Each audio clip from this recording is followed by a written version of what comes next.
You don't get paid for ideas. You don't get paid for potential. You get paid for execution.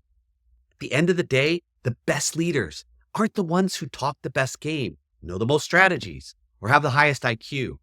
They're the ones who actually get things done. And today, we're talking about the final most important critical leadership skill, business execution. Because you can have all the vision, all the interpersonal skills, and all the leadership qualities in the world. But if you can't turn strategy into results, you're just another manager spinning your wheels. Welcome to the Dealership War Room. I'm Chris Hunsicker.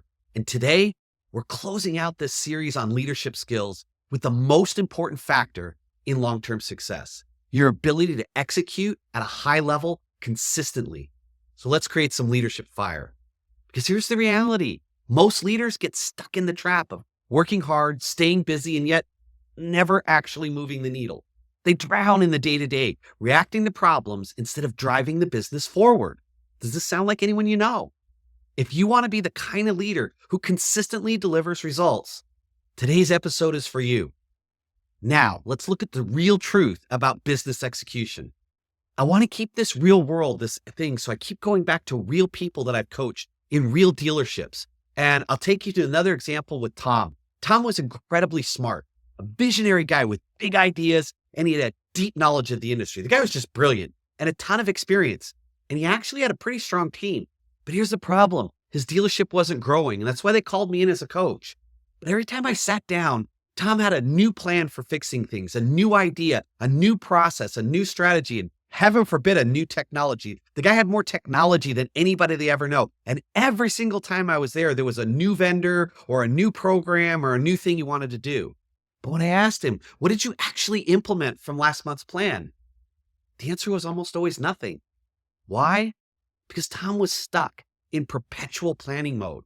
He was busy, he was thinking, he was strategizing, but he wasn't executing. And here's what I told Tom. Your problem isn't ideas, it's execution. You don't need another strategy. You need to make a decision and implement it. Because here's the brutal truth. Your business will rise or fall based on your ability to execute and your ability to get your team to execute. Listen, we could spend days going over how to master business execution. I've done 2, 3, and 4-day workshops explicitly focused on how do you execute. For our purposes, let's narrow it down to 3 keys, 3 simple keys you can use to increase the consistency and the efficacy of your business execution. Number 1 is prioritization. Are you focusing on what actually moves the needle? And how do you know that? See, most leaders spend 80% of their time on the wrong things. They're consistently putting out fires, answering emails, attending endless meetings. But the truly high impact work, that gets left for when there's time.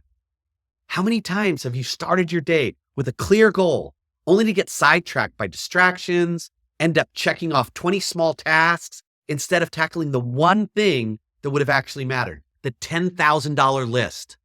See, if everything is a priority, then nothing is a priority.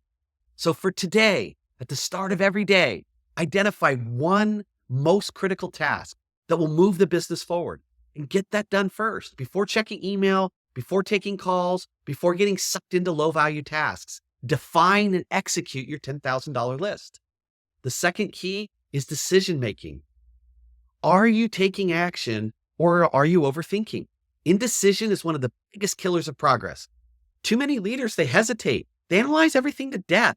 They wait for the perfect moment which never comes.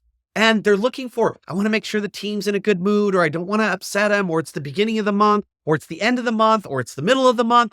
It's a Saturday, it's a weekday. There's always a reason why not to go ahead and do something. And yet that's what gets in people's way.